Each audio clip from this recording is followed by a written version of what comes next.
আসসালামু আলাইকুম রহমতুল্লাহি ওয়া বারাকাতুহু। আজকে আমরা জানবো জুমা সম্পর্কে কিছু কথা। এই জুমা সম্পর্কে আল্লাহ তাআলা বলেন,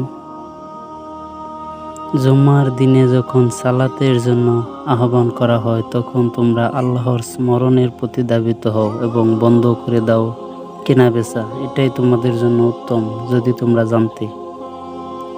সূরা জুমা আয়াত নং 9। এই ব্যাপারে আরো বহু সংখ্যক হাদিস পাওয়া যায়। সেখান থেকে দুই একটা হাদিস বলবো ইনশাআল্লাহ।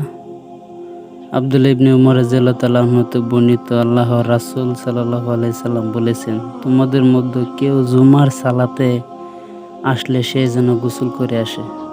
সহিহ বুখারী হাদিস নং 877। আরো একটি হাদিস,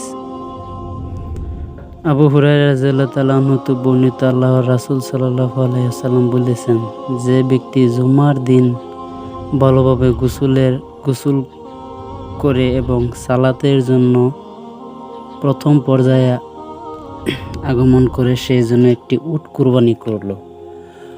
আর যে ব্যক্তি দ্বিতীয় পর্যায়ে আগমন করে সেই জন্য একটি গাভী কুরবানি করলো। আর তৃতীয় পর্যায়ে যে ব্যক্তি আগমন করে সেই জন্য একটি শিং বিশিষ্ট দুম্বা কুরবানি করলো। চতুর্থ পর্যায়ে যে আগমন করে সেই জন্য একটি ডিম দান করলো। পরে ইমাম যখন খুতবা দেওয়ার জন্য মেম্বারে দাঁড়ান তখন মালাইকা ফেরেশতারা জিকির শোনার জন্য উপস্থিত হয়ে যান। সহিহ বুখারী হাদিস নং 881 নম্বর। আল্লাহ তাআলা আমল করার তৌফিক